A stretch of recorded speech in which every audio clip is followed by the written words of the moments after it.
Hello and welcome back to Plough Lane after a disappointing 1-0 defeat to Rochdale at home. I'm joined to my right, Stuart Deakins, and to my left, George Jones and Rob Boyce, to give us a run over of what just happened. A game I can't take a great deal of positives from.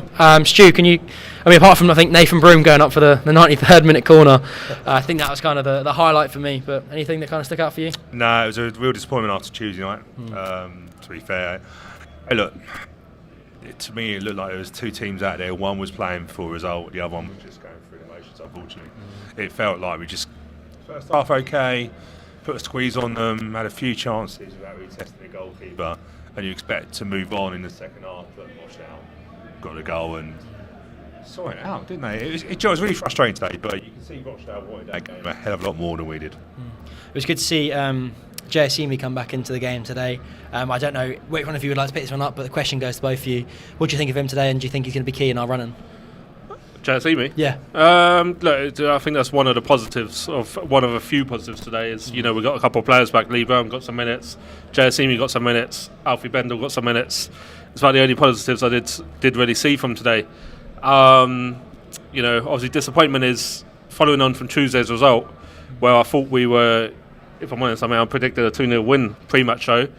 It just seems so flat. To be fair, Gary's on our run of predicting the score wrong every week. Yeah, maybe we should predict completely opposite what we actually think. I did actually joke we're going to win today, and it's just so flat. We could be playing until midnight, and I don't think we would score a goal today. Just a disappointing performance here at Plough Lane today. George, it really was disappointing after quite a good second half performance on Tuesday. I thought we went out in the first half. We were kind of settling and giving ourselves a base to build on. What do you think went wrong? Yeah, I think first of all you have to say credit to Rochdale. They came here, they tried to play football, and they were attacking from the outset.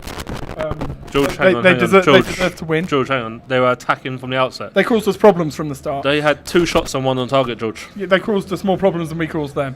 Not saying much, but that's what it was. But I think going back to what went wrong, they went 4-2-4 right from the start, and from looking at our dugout, I think that really caught us off guard. I think we weren't expecting them to line up in that sort of shape. There was a lot of communication amongst the coaches and with the back line, trying to talk them through it. And I think that set that first half mentality of let's just see this through to half time at 0-0, rather than going and attacking and maybe exploiting their first half weaknesses that we talked about on the pre-match. And then half time we changed shape, we came out 4-1-4-1, and we just never really got going. Poor performance. Rochdale in the end comfortably saw it out, but we were poor again today. Yeah, no, it was good to see obviously Lee Brown back after his injury. It gives us some more depth at left back that I think we've been lacking. That back line has been kind of very, very thin when it comes to squad depth, so good to see him back. Obviously, as I mentioned, JSC back into the squad as well. Sam Pearson, who I thought today was very good. Again, a bright spark. Stu, do you think he deserves more minutes, or is it something he's good from the bench?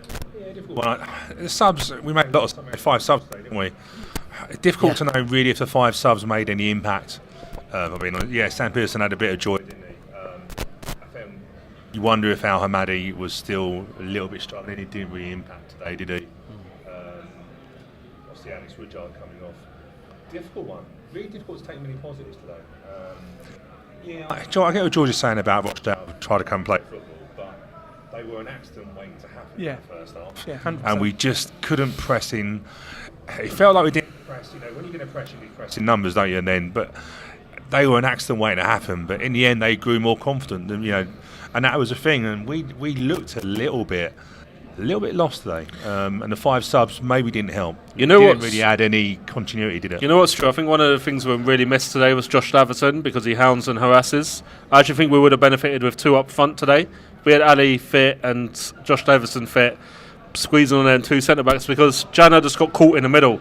They're just passing square passes between them all, and could do that all the first half. We just didn't, like you said, get that press on them, and then Yeah, I think almost there might have been a tactical element in that, in the sense of they did look error-prone across the back in that first half when they were trying to play it out. So I do wonder if it was almost tactically let their centre-backs have it, force them to do something with it and hopefully capitalise. Because for me, it looked tactical. There was no press, because it didn't look like a half-assed press. It was there was no press. So I think that must have been tactical more than anything. But if you look at it, did they really have anything in the first half that worried? Like, if you went in at half time, was there anything that worried you from them? Yeah. They had the 2 balls over the top of the fullbacks when they were getting in behind. Both offside. Yeah, but they were not being given as What, offside. over the top? Sorry, I must have zoned out a little bit there. So we're talking about Rochdale attacking. Rochdale over-attacking, getting over the something top. I really noticed, Rochdale went over our back line quite a lot, and Isaac and Jack did look like they were slightly out of... Yeah. Well, what happened in a way was, it's sort of like in a way, they wanted us to press, and they wanted to then bypass the two, so you had Marshy and you had Woody, and what they wanted to do was they wanted us to squeeze and then play over the top. But I never felt they had any pace to hurt us over the top. And if you think about the goal comes from us really not getting a tackle in, trying to tackle. Look, it was a good goal. I mean, don't get me wrong, I'm not saying they were good for the whole game. I think both teams today, weren't at their best. I think probably the most political way to put it. Yeah. But look, their goal came from 3 or 4 very incisive passes, a touch across, and do you know what? It was a very good finish. Into the bottom corner. Nathan Broom was. We were a little bit like not wanting to get a foot in to give a free kick no, away. I think we are scared of that. But do you know what impressed me today when he came on? And I've been quite outspoken about thinking he's not ready for this team. Alfie Benzel, I thought he came in and managed the game well. Yeah. Had a few good passes into the box and had a shot that, look, I'm not going to lie to you, I thought he was going to beat the keeper had it beat the defender. George, I know you're a big fan of him, so do you want to talk us through your views on him today? Yeah, Alfie came on. He had, without a doubt, our best shot of the day, which really tested their keeper. Isaac Ogundare, I think, was a strong challenge him for that. But it was a really good shot. I did think it was going in right before the deflection. But he was good today, and for me, he deserves an opportunity to start a game now.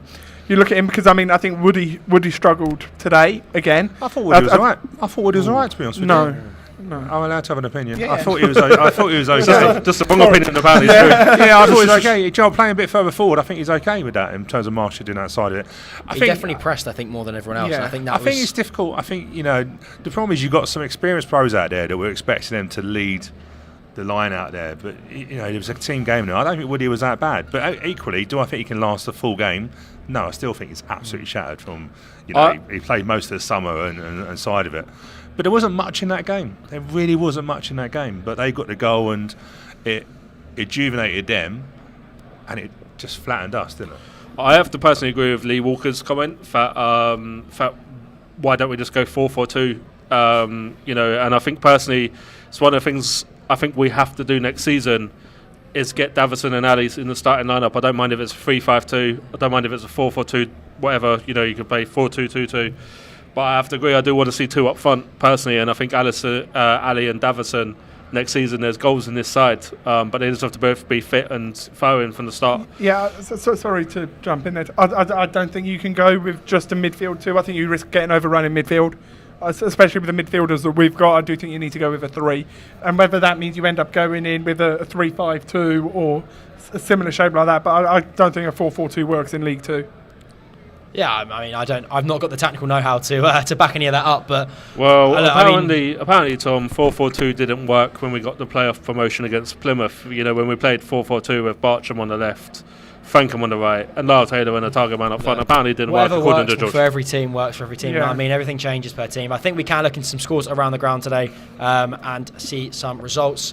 Kind of the ones there that stand out for me are just the biggest numbers. Mansfield beating Crawley 4-1, and Bradford Grimsby 3-2. That was obviously the early kick-off. Goldsfield. But apart from that, a lot of 1s and 2, one goal leads and 1 goal leads. I think and that 2-1. Sorry, I meant to say. I think the biggest thing or biggest concern today is the bottom 2 teams won today. Hartlepool and Rochdale both picking up 3 points. Absolutely, and I mentioned in the pre-match show, and I'm going to come back to admit it. I said I'm quite happy we've got games played. You look at it now, we're losing games, and teams have got games in hand on us. So it is obviously quite concerning.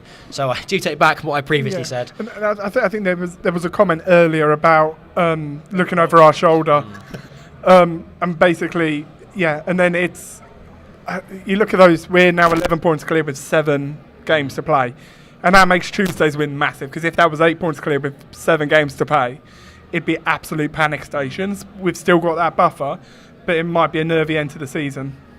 No, yeah, I think I think there could have potentially been a bit of a momentum. That momentum was halted. I was hoping it would pick up from Tuesday, if I'm being honest. But look, you always go into games against the bottom teams, a bit of a bogey game, because you think, they obviously want it more. They're fighting for, I think, I could get my numbers wrong here, but it's over 100 years of history. The players have had that instilled with them. They've got a new manager.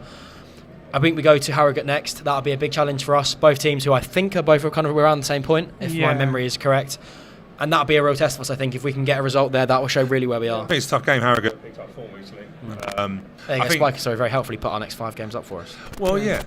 I don't know if I actually want to look at them too much. Quite scary, but hey, look, it's Easter coming up, so everyone's going to be happy getting Easter eggs. We're going to be hopefully get some points with those Easter eggs. But it is, Harrogate's a tough game. I think on Friday, and then back-to-back games on Monday, sort of coming down here, who are going for a promotion place.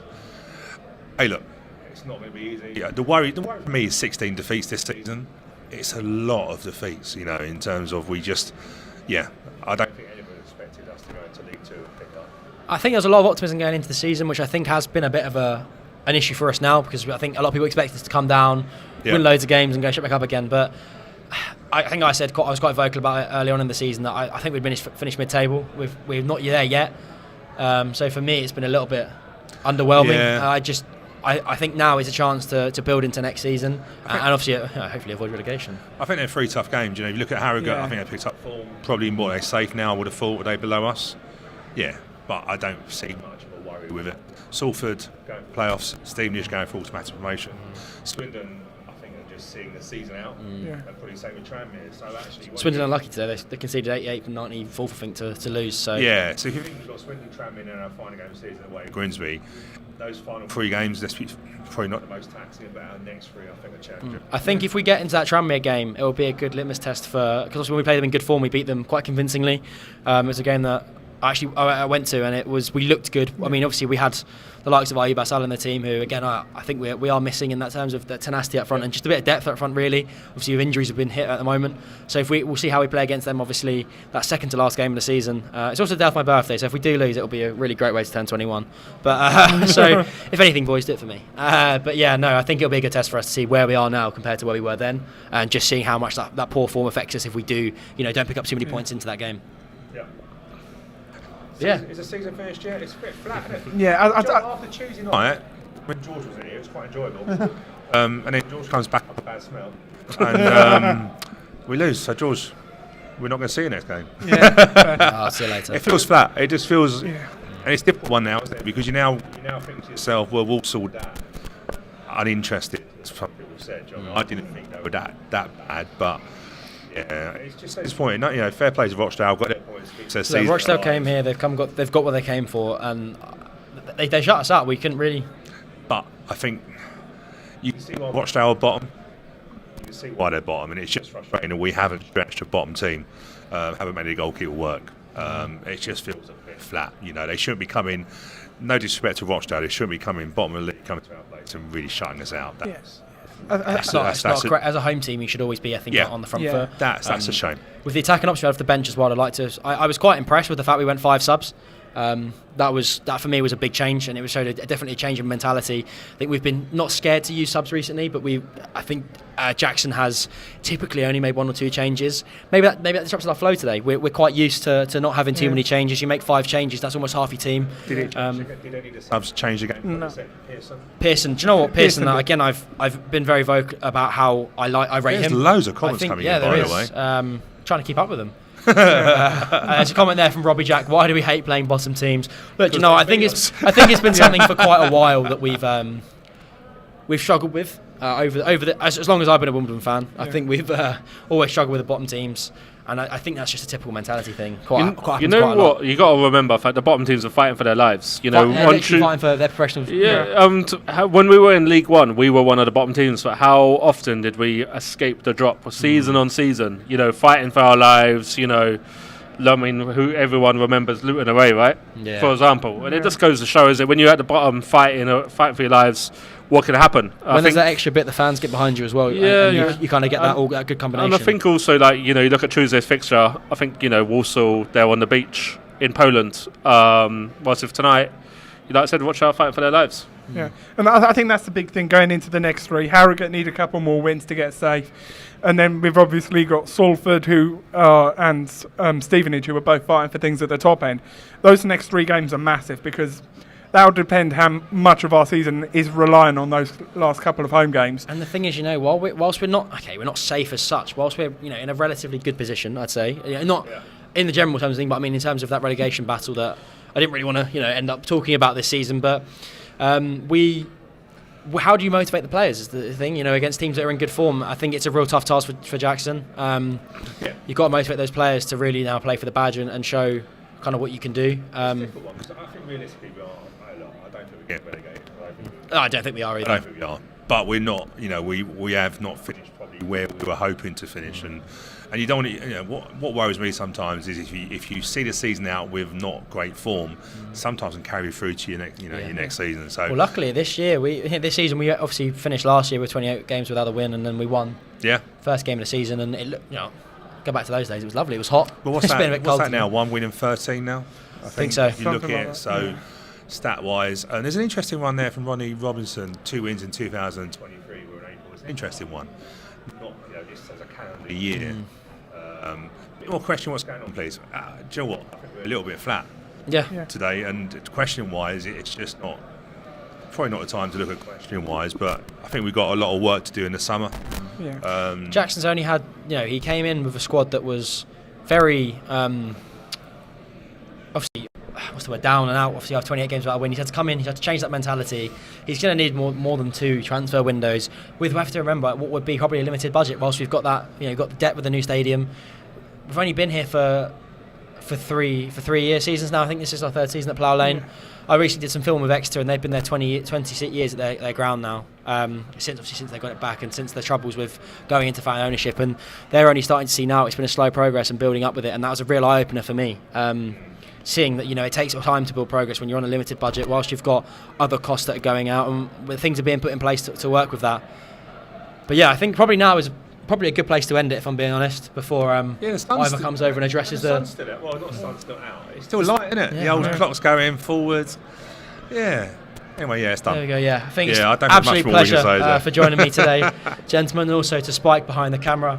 And we will see you at our next home game, Salford, on Easter Monday. Have a lovely evening.